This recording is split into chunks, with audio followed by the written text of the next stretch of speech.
Dear students, welcome to new smart education world. आप सबका new smart education world में स्वागत है। आप हमसे जुड़िए, हमारे चैनल को सब्सक्राइब करिए। जो भी कोई इशू है उसके लिए आप कमेंट बॉक्स में सुझाव दीजिए। जो भी कोई उसी इशू रहेगा उसको हम लोग सॉर्ट आउट करने की कोशिश करेंगे।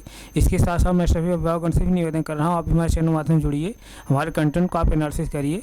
हमारे कंटेंट को एनालिसिस करके आप बच्चों को जरूर हमारे चैनल के माध्यम से जोड़िए। बच्चों को मोबाइल प्रोवाइड कराएं ताकि जो भी कंटेंट हम लोग यहाँ से प्रोवाइड कर रहे हैं बच्चे इसको आसानी से पढ़ सकें। इसके साथ साथ आप लोग जो भी सुझाव देना चाहें अपना सुझाव भी दीजिए, ताकि आप लोग सुझाव फॉलो करते हुए हम लोग और यहाँ से बेहतर से बेहतर कंटेंट प्रोवाइड करने की कोशिश करेंगे। तो प्यारे बच्चे, हम लोग पिछली क्लास क्या पढ़ रहे थे?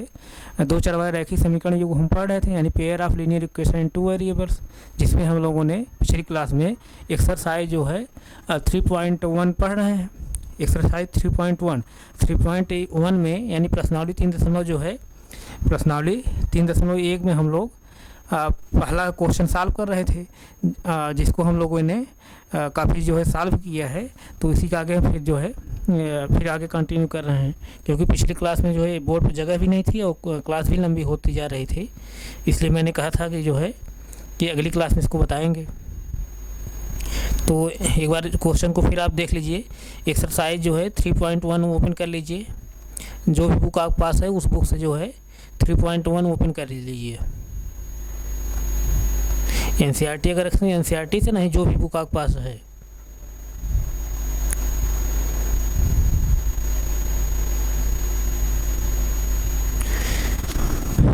देखिए, जो भी कंटेंट हम पढ़ा रहे हैं एनसीईआरटी से पढ़ा रहे हैं। एनसीईआरटी बुक अगर आपके पास नहीं है, यूपी बोर्ड वाली बुक जो है अगर उसको ओपन कर लीजिए, या जो भी कोई बुक है आपके पास उस बुक को ओपन करके एक्सरसाइज जो है 3.1 ओपन करके पढ़िए।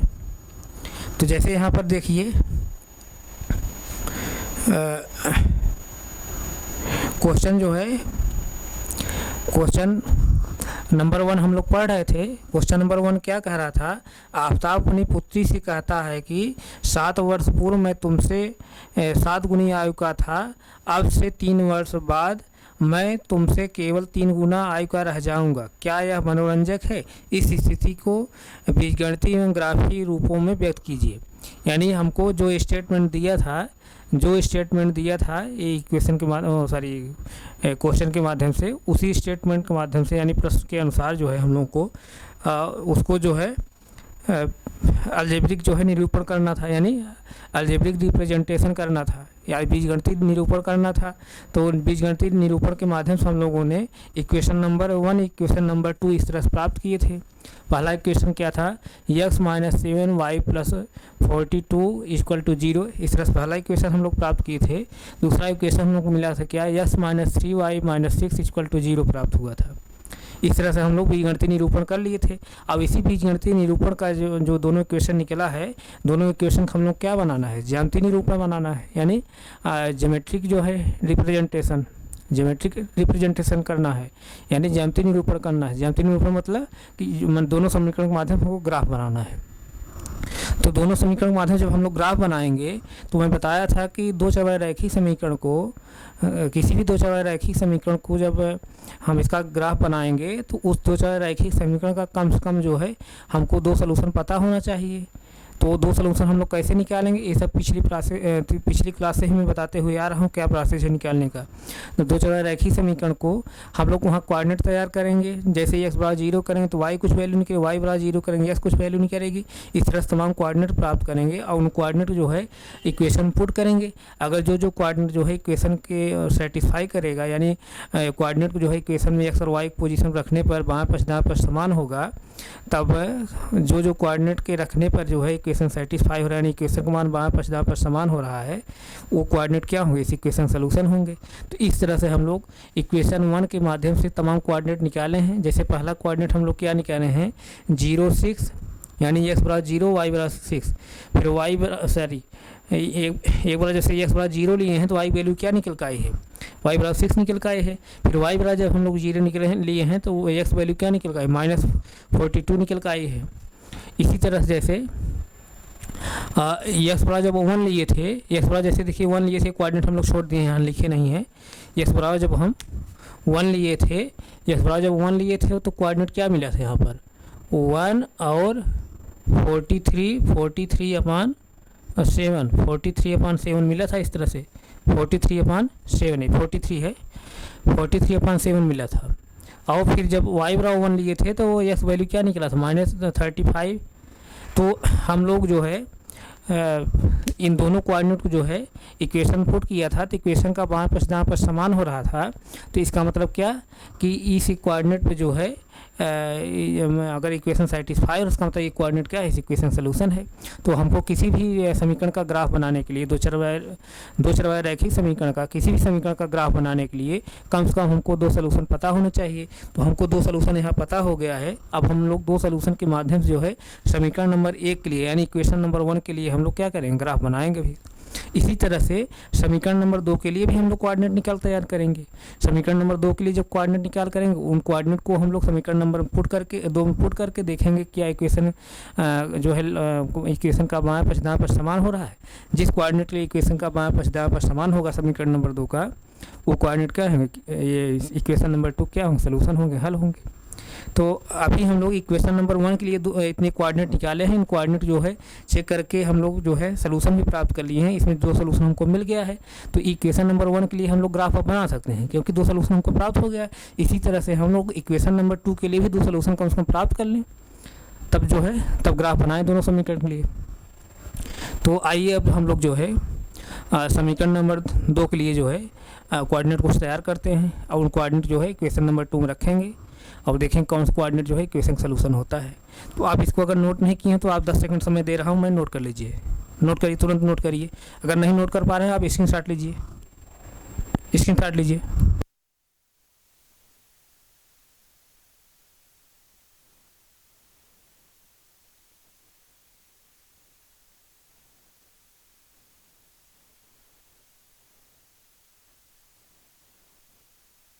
स्क्रीनशॉट लिए, स्क्रीनशॉट लीजिए, नोट हो गया तो ठीक है। अब हम लोग इक्वेशन नंबर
आवाज़ नहीं जा रही थी क्या?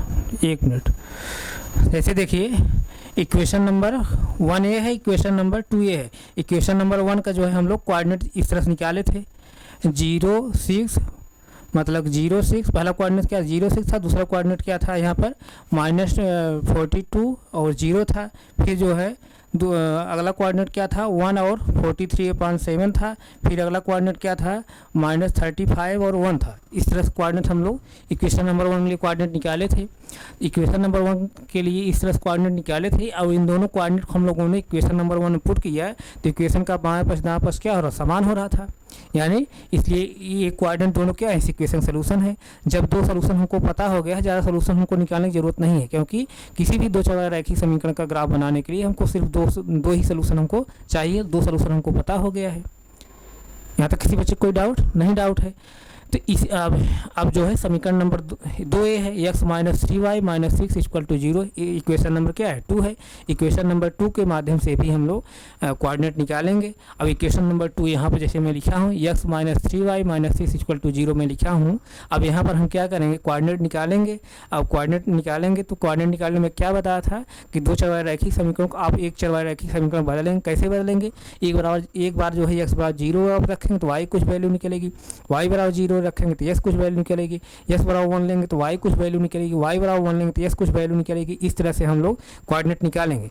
अब सभी जो कोऑर्डिनेट हम लोग निकालेंगे एक एक कोऑर्डिनेट को हम जो है इक्वेशन नंबर 2 में जो है पुट करेंगे। अगर जिस कोऑर्डिनेट के लिए इक्वेशन का बाएं पास दाएं पास समान होगा वो कोऑर्डिनेट क्या होगा इक्वेशन नंबर 2 क्या होगा सोल्यूशन होगा। और इक्वेशन नंबर 2 का हमको ग्राफ बनाने के लिए यानी किसी भी समीकरण का हमको ग्राफ बनाने के लिए कम से कम दो सोल्यूशन चाहिए। तो हम लोग इक्वेशन नंबर 1 का 2 सोल्यूशन हम प्राप्त कर लिए हैं। इसी तरह इक्वेशन नंबर 2 का भी हम लोग 2 सोल्यूशन अभी प्राप्त करेंगे। तो यहाँ तक किसी बच्चे कोई डाउट नहीं? डाउट है ना? मैं थोड़ा माइक ऑफ कर दिया था इसलिए आवाज़ नहीं गई रही होगी, तो उसके लिए मैं सारी बोल रहा हूँ। तो आइए जैसे देखिए अब यहाँ पर हम लोग क्या करेंगे x बराबर जैसे x बराबर जब 0 लेंगे तो देखिए y क्या वैल्यू निकल कर आती है। x बराबर 0 लीजिए, x पोजीशन 0 रखिए, -3y - 6 = 0 है। अब जैसे देखिए 0 में जब 3y ऐड करोगे बचत क्या आएगा 3y ही आएगा। 3y - 6 = 0 तो 3y = अब ये ट्रांसपोज हो जाएगा, -6 इधर है, इधर क्या हो जाएगा +6 हो जाएगा।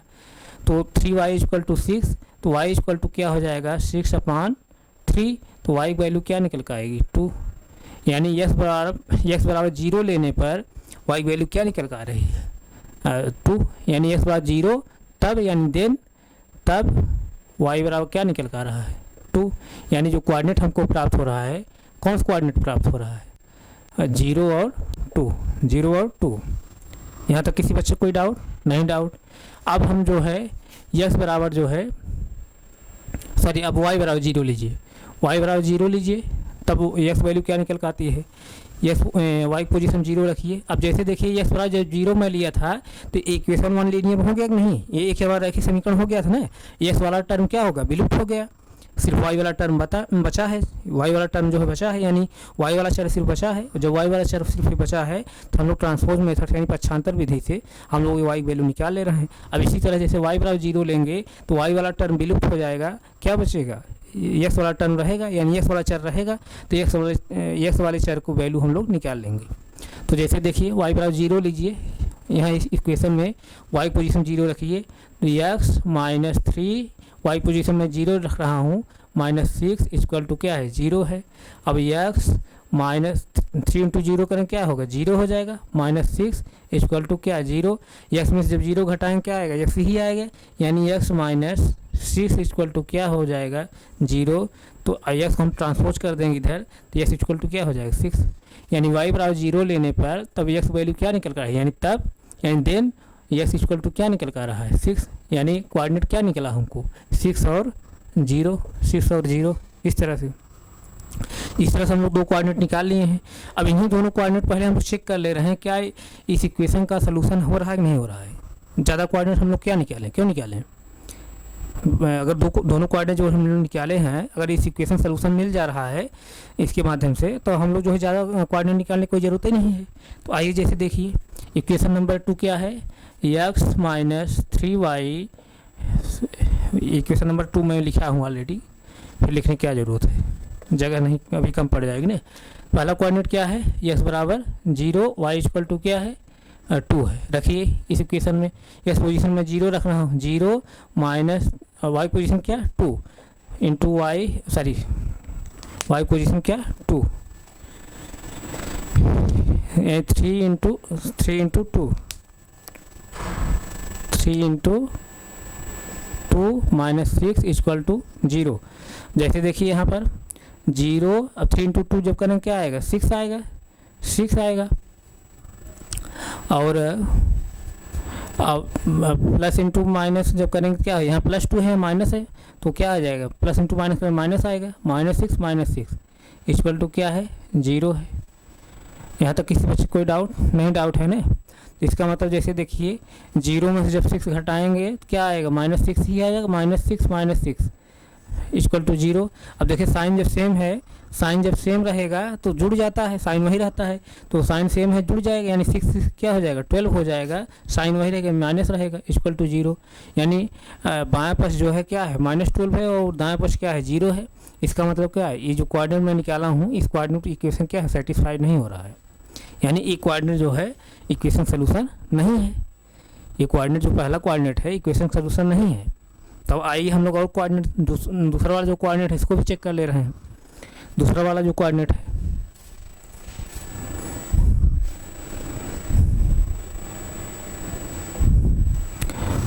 दूसरा कोऑर्डिनेट जैसे x बराबर 6 है ना, x इक्वल टू 6 है और y इक्वल टू 0 पुट करिए, x पोजीशन 6 रखिए, 6 माइनस जैसे 3 इंटू वाई पोजीशन क्या रखना 0 -6 इक्वल टू 0। अब जैसे देखिए यहाँ पर 3 इंटू जब 0 करें क्या आएगा 0 आ जाएगा, -6 इक्वल टू 0। अब 6 में जब 0 घटाएं 6 ही आएगा, यानी 6 -6 इक्वल टू क्या हो जाएगा 0। 6 में 6 जब घटाएं क्या आएगा 0 आएगा, यानी 0 इक्वल टू क्या हो जाएगा 0। यानी left hand side equal to क्या राइट हैंड साइड।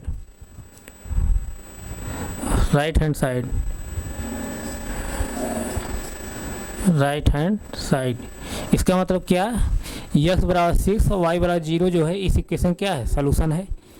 एक सलूशन हमको प्राप्त हो गया। इस तरह से अभी हम लोग और भी सलूशन प्राप्त कर ले रहे हैं। जैसे देखिए x बराबर 0 लिए तो y बराबर 0 लिए तो x वैल्यू क्या निकल गया 6। अब ये हम लोग अब जो वैल्यू लेंगे x बराबर जैसे 1 ले रहे हैं, x बराबर 1 लीजिए, इस इक्वेशन रखिए। x बराबर 1 लेंगे जब तो इक्वेशन नंबर 1 में रखिए, x पोजीशन पर 1 लीजिए, 1 माइनस 3y -6 इक्वल टू क्या है 0 है। अब जैसे देखिए ध्यान दीजिए यहाँ -6 है, यहाँ +1 है। जब साइन अपोजिट रहता है बड़े पद छोटा पद घटा देते हैं, साइन वही रहता है, साइन बड़े वाले पद लिखते हैं। फिर ध्यान दीजिए साइन अपोजिट है, बड़े वाले पद छोटा पद हम घटा देंगे और जो अंतर निकल कर आएगा उसके साथ तो किसका साइन लिखेंगे बड़े वाले पद का। यानी 6 में से 1 जब घटाएंगे जो अंतर आएगा साइन किसका लिखेंगे बड़े पद का। बड़े पद साइन क्या है माइनस में माइनस लिखेंगे, यानी 6 में से 1 जब घटाएंगे क्या आएगा 5 आएगा, यानी -3y और क्या आएगा 6 में 1 घटाएंगे क्या आएगा 5 आएगा। 5 और साइन किसका लिखेंगे माइनस लिखेंगे, क्योंकि बड़े वाले पद का जो है साइन क्या है माइनस है, इक्वल टू क्या है 0। तो अब जैसे देखिए यहाँ पर आपको दिख रहा है कि नहीं, मैं देख लूँ थोड़ा आपको दिख रहा है नहीं।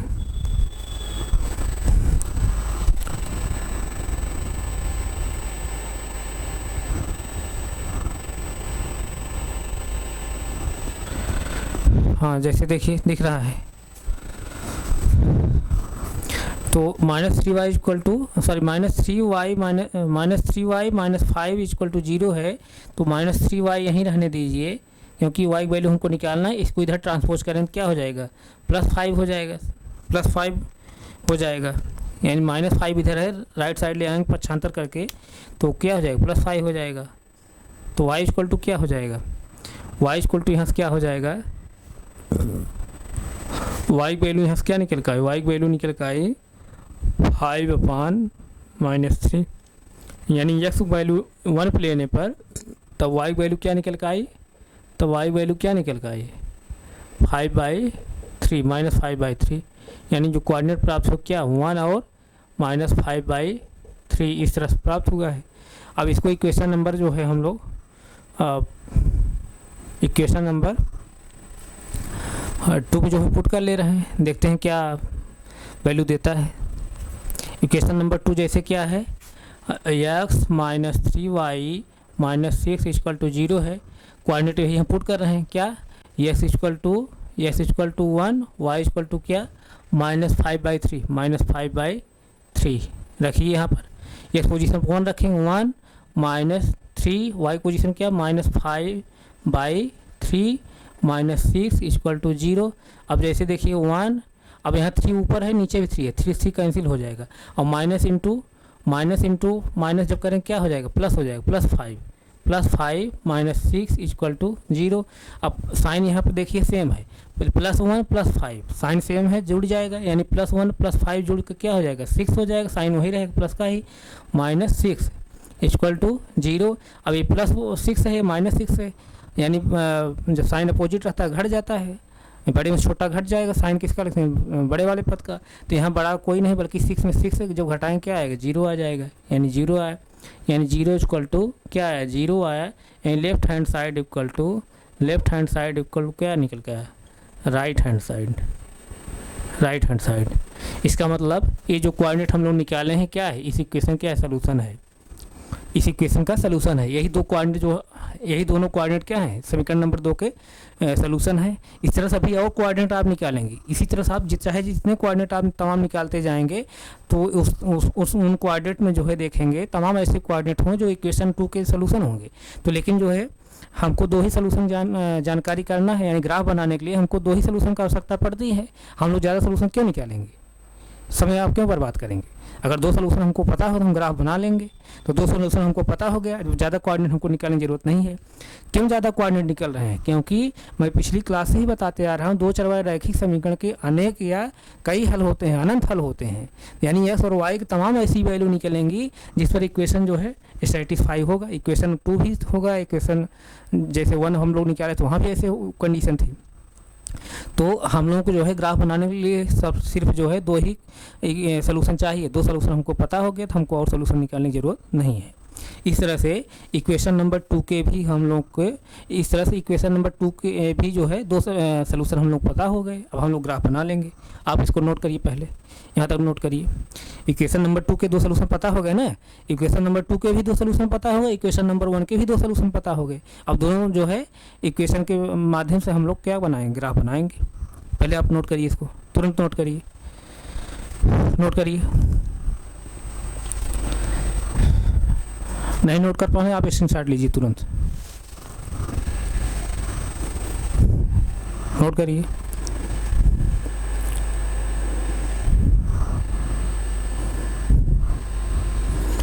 नोट हो गया,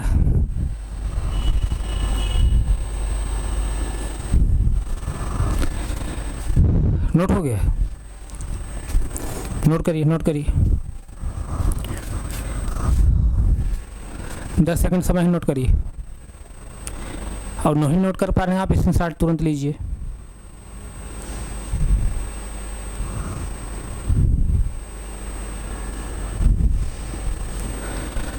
अब मैं यहाँ पहले मिटा रहा हूँ।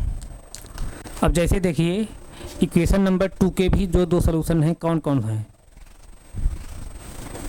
जैसे हम लोग कोऑर्डिनेट कई निकाले हैं ना, कोऑर्डिनेट 3 निकाले हैं, 3 कोऑर्डिनेट निकाले हैं, लेकिन सोल्यूशन हमको अभी 2 ही मिला है। और 2 ही सोल्यूशन अगर मिल गया तो हम ग्राफ बना सकते हैं, ज़्यादा सोल्यूशन हमको निकालने की ज़रूरत नहीं है। पहला जैसे जो कोऑर्डिनेट निकाले हैं क्या है 0 और 2 है ना। दूसरा कोऑर्डिनेट क्या है 6 और 0 है। और तीसरा कोऑर्डिनेट जो हम लोग निकाले हैं 1 है, 1 और -5/3 है। और ये कोऑर्डिनेट नंबर 2 इसका सोल्यूशन है, और कोऑर्डिनेट नंबर 3 भी जो है इस इक्वेशन नंबर 2 का सोल्यूशन है। 2 सोल्यूशन हमको पता हो गया है। और 2 सोल्यूशन जब पता होगा तो हम ग्राफ का समीकरण का जो है ग्राफ बना लेंगे। तो आप इसको नोट करिए, अब इधर तुरंत नोट करिए,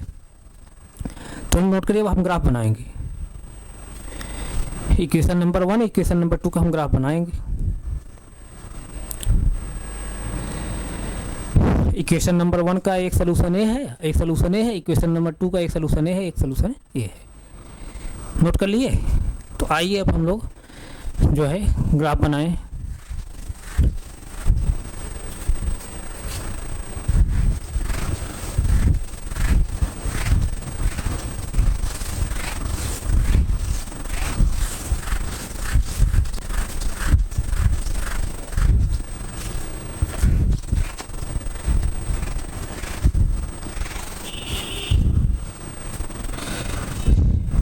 आइए ग्राफ के माध्यम से जो है अब यानी इस दोनों समीकरण को हम पढ़ते हैं, यानी दोनों समीकरण का हम लोग ज्योमेट्रिक जो है रिप्रेजेंटेशन करने जा रहे हैं।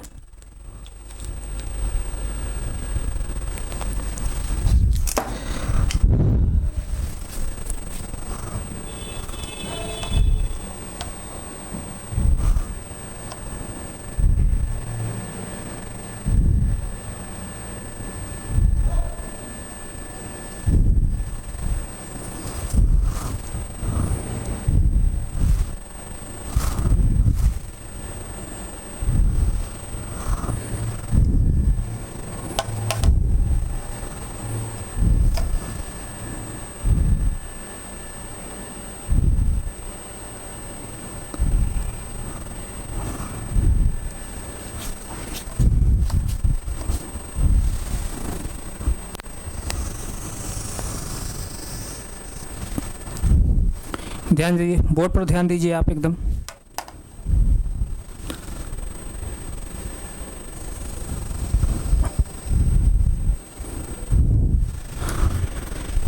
अब जैसे देखिए इक्वेशन नंबर 1 के माध्यम से पहले हम लोग ग्राफ बनाएंगे।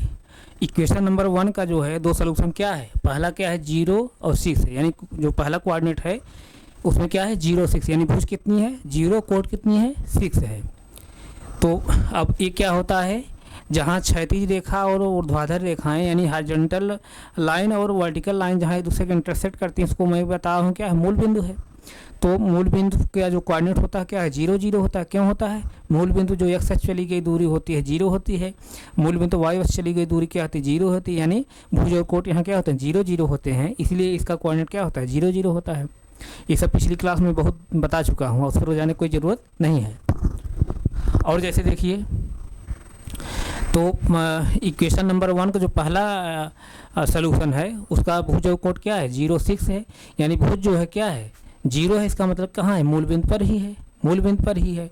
और कोट क्या है 6 है, कोट क्या है 6 है, ध्यान दीजिए कोट क्या है 6 है, और 6 क्या है धनात्मक है, यानी कोट क्या है धनात्मक है। अब कोट क्या होती है वाई एच चली गई दूरी, और वाई एच पे जो चली गई दूरी होती है अगर मूल बिंदु से ऊपर तरफ वाई एच चली गई जो दूरी होती है क्या होती है धनात्मक होती है। तो चूँकि कोट धनात्मक है ना, कोट धनात्मक है, इसका मतलब 6 कहाँ मिलेगा, +6 कहाँ मिलेगा ऊपर तरफ मिलेगा, यानी मूल बिंदु से ऊपर तरफ वाई एच पर।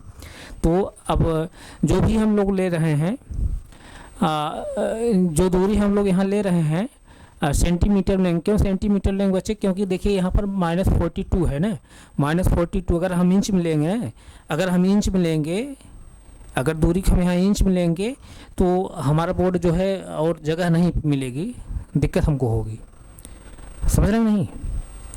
अगर इंच में लेंगे तो दिक्कत होगी, तो जगह नहीं मिलेगा, इसलिए मैं सेंटीमीटर ले रहा हूँ।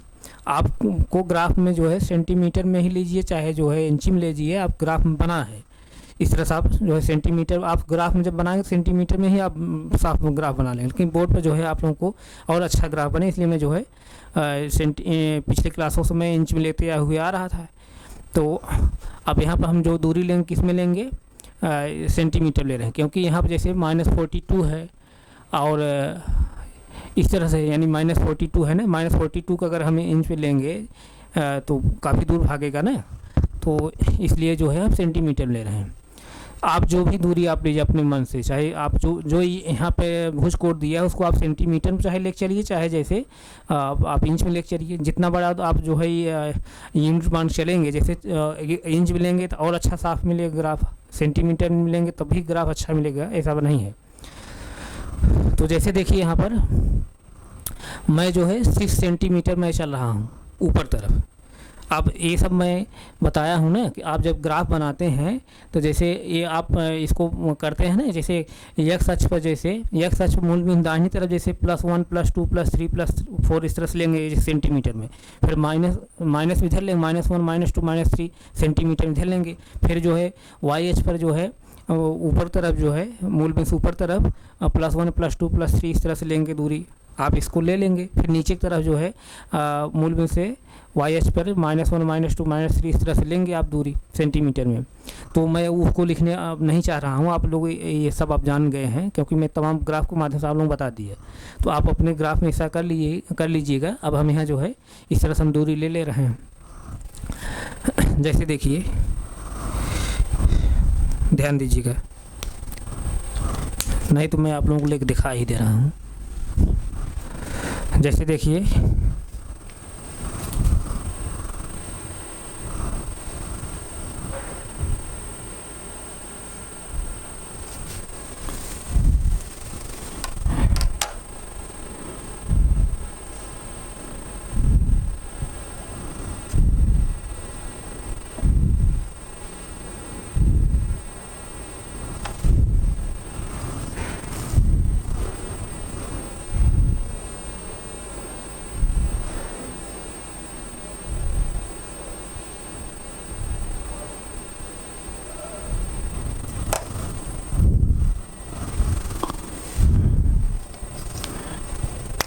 जैसे देखिए 6 सेंटीमीटर मैं ले रहा हूँ।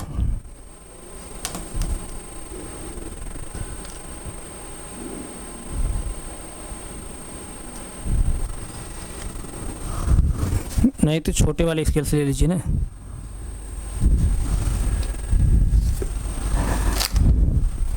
छः सेंटीमीटर मैं इसे ले रहा हूँ ऊपर तरफ।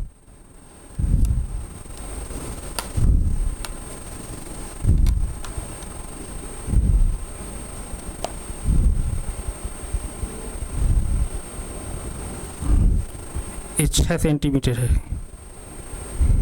यहीं पर ये 6 सेंटीमीटर है। यानी जो कोऑर्डिनेट हमको मिला अभी यहाँ पर क्या मिला, 6 सेंटीमीटर। तो एक कोऑर्डिनेट क्या है, 0 और क्या 6, 0 और 6 है, 0 और 6 इस तरह, 0 और 6 है। ध्यान दीजिए 0 और 6 है, यानी भुज क्या है 0 है ना, और कोड कितनी है 6 है। और इस कोऑर्डिनेट सपोज दैट हम क्या मान ले रहे हैं, ए मान ले रहे हैं। क्या मान ले रहे हैं, ए। इसको क्या मान ले रहे हैं, मैं ए। और इसको जैसे मैं बी मान ले रहा हूँ, बी। तो एक कोऑर्डिनेट क्या मिला, ए। ध्यान दीजिएगा ए यहाँ पर, यानी यहाँ पर भुज क्या है 0 है, कोड कितनी है 6 है। और दूसरा कोऑर्डिनेट क्या है -42 यानी सेंटीमीटर ले रहे हैं, यानी -42 सेंटीमीटर ले लीजिए। जैसे देखिए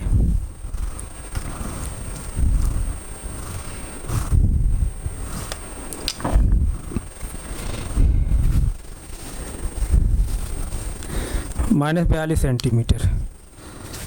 जैसे देखिए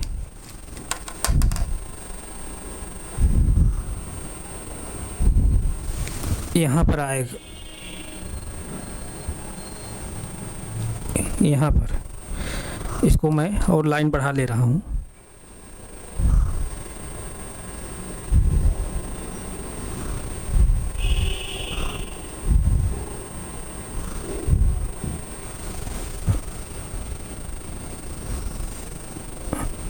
इस तरह से इसको लाइन को मैं बढ़ा दे रहा हूँ।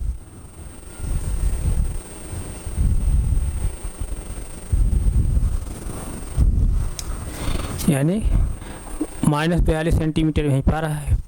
और कोड कितनी है 0। अब जैसे देखिए ध्यान दीजिए भुज कितनी है -42 सेंटीमीटर ना। जब कोड ऋणात्मक है, इसका मतलब ऋणात्मक कब मिला होगा, यह सच जो चली गई दूरी कहाँ है, मूल बिंदु बाईं तरफ। मैं बताया हूँ ना, मूल बिंदु से बाईं तरफ एक सच चली गई दूरी क्या होती है, ऋणात्मक होती है। मूल बिंदु से दाहिनी तरफ एक सच चली गई दूरी क्या होती है, धनात्मक होती है। मूल बिंदु से ऊपर तरफ वाई चली गई दूरी धनात्मक होती है। मूल बिंदु से नीचे की तरफ वाई चली गई दूरी क्या होती है, ऋणात्मक होती है। तो तो भुज यहाँ क्या है, ऋणात्मक है। तो ऋणात्मक मतलब क्या, एक्स अक्ष चली गई जो दूरी होती है क्या होती है, एक्स अक्ष चली गई जो दूरी होती है वही भुज होती है, यानी अभिदिशा होती है। और जो दूरी है कहाँ चली गई है, एक्स अक्ष पर मूल बिंदु से बाईं तरफ, तो यहाँ पर जो है -42 होगा। और कोण कितनी है, 0। कोण 0 है, मतलब कोण कहाँ है, मूल बिंदु पर ही है। वाई चली गई दूरी क्या है, 0 है इसका मतलब। तो ए वाला जो कोऑर्डिनेट मिल रहा है क्या है, बी और कोऑर्डिनेट इसका क्या है, -42 और क्या है, 0 है। इस तरह से यहाँ पर भी मिला है और यहाँ पे ए मिला है। ए इन्हीं दोनों पॉइंट को हम लोग मिला करके खींचेंगे ग्राफ को। ध्यान दीजिए आप, जैसे देखिए आप,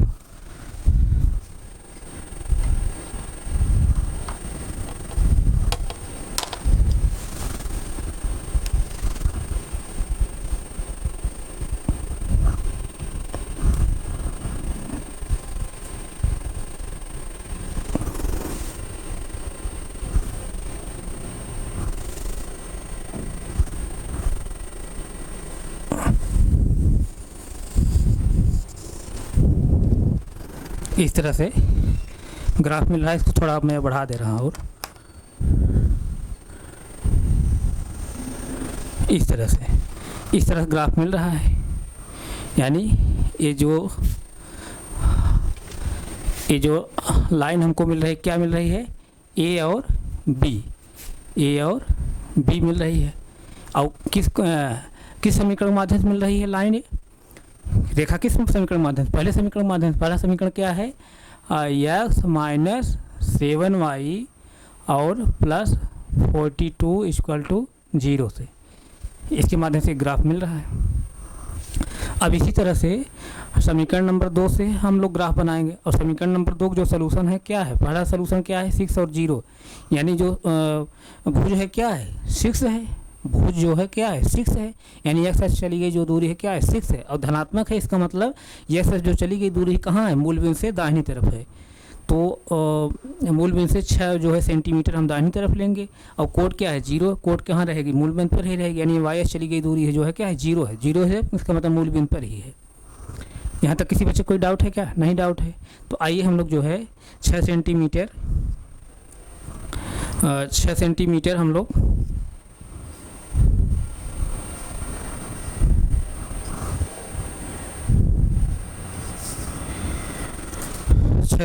हम लोग जो है ले रहे हैं। 6 सेंटीमीटर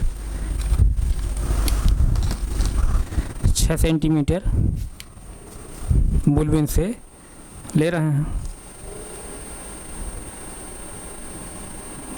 6 सेंटीमीटर भुज ले रहे हैं। 6 सेंटीमीटर देखिए यहीं पर आ रहा है, यहाँ पर आ रहा है 6 सेंटीमीटर। जो भुज है 6 सेंटीमीटर, चूँकि भुज धनात्मक है तो मूल बिंदु से एक्स अक्ष चली गई दूरी कहाँ है, दाहिनी तरफ है। और कोण कितना है इसका, 0 है। तो वाई अक्ष चली गई दूरी क्या है, 0 है। यानी अब इस कोऑर्डिनेट हम जो सपोज दैट पी मान ले रहे हैं, पी, तो यहाँ पर हमको पी मिला। कौन कोऑर्डिनेट में, पी मतलब कि 6 और 0 इस तरह से मिला। और दूसरा जो कोऑर्डिनेट है क्या है, दूसरा जो सॉल्यूशन क्या है, 1 और -5/3, 1 और -5/3। तो जो एक्स अक्ष चली गई दूरी क्या है, 1 है, यानी भुज कितनी है, 1 है ना। और 1 क्या है, धनात्मक है। 1 क्या है, धनात्मक है। तो इसका मतलब कि एक्स अक्ष चली गई दूरी कहाँ, दाहिनी तरफ। एक्स अक्ष चली दूरी क्या है, धनात्मक है। एक्स अक्ष चली गई दूरी क्या है, धनात्मक। 1 धनात्मक है ना, पॉजिटिव है ना। तो यानी मूल बिंदु से एक्स अक्ष चली गई दूरी कहाँ है, दाहिनी तरफ है। तो यानी 1 सेंटीमीटर हम दाहिनी तरफ लेंगे मूल बिंदु से एक्स अक्ष पर चली गई दूरी। तो 1 सेंटीमीटर आप ले लीजिए। 1 सेंटीमीटर जब लेंगे तो क्या होगा, यहाँ से 1 सेंटीमीटर यही होगा, यहाँ आ रहा है, यहाँ पे 1 सेंटीमीटर आ रहा है। और कोण क्या है, -5/3 मतलब कोण क्या है, ऋणात्मक है। अब कोण क्या होती है, वाई एस चली गई दूरी होती है कोण, मैं बताया हूँ पिछली क्लास में। तो वाई एस चली गई जो दूरी है क्या है, ऋणात्मक है। इसका मतलब कहाँ है, वाई एस जो चली गई दूरी क्या है, मूल बिंदु से नीचे की तरफ। यानी भुज क्या है, ऋणात्मक, सॉरी कोट क्या है? ऋणात्मक है। कोट ऋणात्मक है, इसका मतलब क्या? कोट जो है वाई एच चली गई जो दूरी है कहाँ है? मूल बिंदु से नीचे की तरफ। कोट ऋणात्मक है, इसका मतलब क्या कि वाई एच पर मूल बिंदु से नीचे की तरफ चली गई दूरी है। अब दूरी कितनी तय किया है? -5/3। अब सेंटीमीटर हम ले रहे हैं। -5/3 जब आप लेंगे तो इसका मतलब कि 3 दूनी 6, अगर 6 होता तो 2 सेंटीमीटर आता। 6 होता तो अगर यहाँ 6 होता ऊपर और नीचे 3 रहता, 3 से जब डिवाइड करते 6 को तो कितना आता? 3 दूनी 6, लगभग -2 सेंटीमीटर आता। -2 सेंटीमीटर, तो इसका मतलब -2 सेंटीमीटर से कुछ कम ही आएगा। -2 सेंटीमीटर से कुछ कम ही आएगा। तो जैसे देखिए, अब नीचे की तरफ मैं ले रहा हूँ, -2 सेंटीमीटर से कुछ कम ही, -2 सेंटीमीटर से कुछ कम ही। जैसे देखिए, मतलब 1 सेंटीमीटर ज़्यादा और 2 सेंटीमीटर से कम मैं ले रहा हूँ दूरी, तो यहीं पर आएगा। सपोज दैट यहाँ पर अब इस कोऑर्डिनेट को मैं सपोज दैट क्या मान ले रहा हूँ? क्यू क्या है? 1 और -5/3। ये एक ध्यान दीजिएगा, आप ये कामा मैं लगाया हूँ, कंफ्यूज मत होइए। ये क्या है? 1 और -5/3। अब यही कोऑर्डिनेट मिला है यहाँ पर, इस बिंदु पर। तो अब यही पी क्यू को आप मिला दीजिए। पी क्यू जब मिलाएंगे तो हमको जो है ग्राफ मिल जाएगा। पी क्यू मिलाइए, ध्यान दीजिए।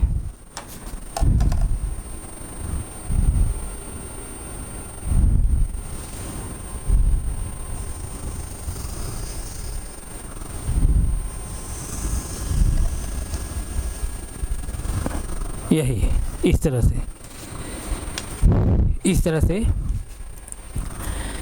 से जो है हमको कोऑर्डिनेट मिल रहा है। इस तरह से ग्राफ हमको मिल रहा है। ध्यान दीजिए, इनका ज्यामितीय निरूपण यही है। इस तरह से ग्राफ मिल रहा है। अब इनको आप जैसे थोड़ा सा इसको लाइन को मैं इधर और खींच रहा हूँ।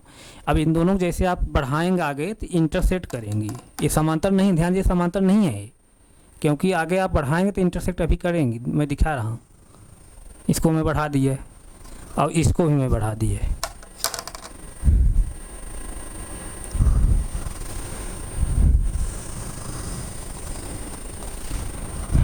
इसको आप थोड़ा और बढ़ाइए।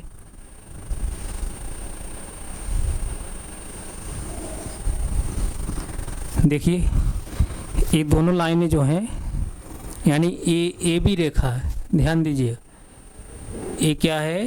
ये पी क्यू है। क्या है? पी और क्यू है। ये पी क्यू रेखा है। और ये क्या है? ए वाली कौन रेखा है? A B. अब इसको मैं ए यहाँ लिख दे रहा हूँ, ए मैं यहाँ लिख दे रहा हूँ। ए है, ए रेखा ए है और बी है, और ए क्यू है और पी है। पी और क्यू है। पी और क्यू दोनों रेखाएं कहाँ इंटरसेक्ट कर रही हैं? यहीं इंटरसेक्ट कर रही हैं। दोनों रेखाएं यहीं पर इंटरसेक्ट कर रही हैं, यानी प्रतिच्छेदी कर रही हैं। दोनों रेखाएं एक दूसरे की जगह जो है, दोनों रेखाएं एक दूसरे को कहाँ प्रतिच्छेदित कर रही हैं? यहीं पर प्रतिच्छेदित कर रही हैं। आप जब देखेंगे तो इस तरह से, अगर आप इसको, हमको अभी उसको ज़रूरत नहीं है, खाली हमको ग्राफ बनाना था बस। आप देखेंगे जहाँ प्रतिच्छेदित कर रही हैं वहीं पर आप देखेंगे कोऑर्डिनेट हमको मिलेगा इस तरह से। जैसे मैं इस पर कोऑर्डिनेट लिखूँ अगर +1 +2 +3 सेंटीमीटर में, फिर जैसे यहाँ भी +1 +2 +3 इस तरह सेंटीमीटर लिखूँ, तो यहाँ पर आकर कुछ हमको मिलेगा ना। और जैसे देखिए यहाँ पर जैसे -1 -2 इस तरह से लिखते जाऊँ। जैसे माइनस क्या लिखा था? -42 तक गया था ना, लिखा नहीं हूँ लेकिन -42 तक मैं गया हूँ। मैं स्केल के माध्यम से माप करके -42 सेंटीमीटर में गया हूँ। मैं लिखा नहीं हूँ, आपको मैं बता रहा हूँ, आप लिख लीजिएगा। आप ऐसे +1 +2 +3 सेंटीमीटर में ऊपर यहाँ एक्स अक्ष पर दाहिनी तरफ जो मूल बिंदु से +1 +2 3 इस तरह से एंड सो ऑन आगे बढ़ते जाइएगा। सेंटीमीटर लिख दीजिए। इसी तरह जो है बाईं तरफ जो है एक्स अक्ष पर -1 -2 -3 इस तरह से आप लिख लीजिएगा सेंटीमीटर में। इस तरह से वाई अक्ष नीचे की तरफ जो है -1 -2 -3 सेंटीमीटर आप लिख लीजिएगा। तो आप जैसे देखिए,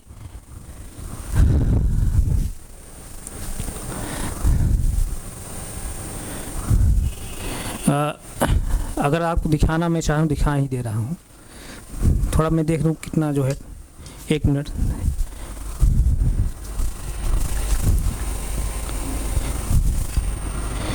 ठीक है, ग्राफ बन गया है, टाइम जो है बहुत क्लास लंबी हो जाएगी।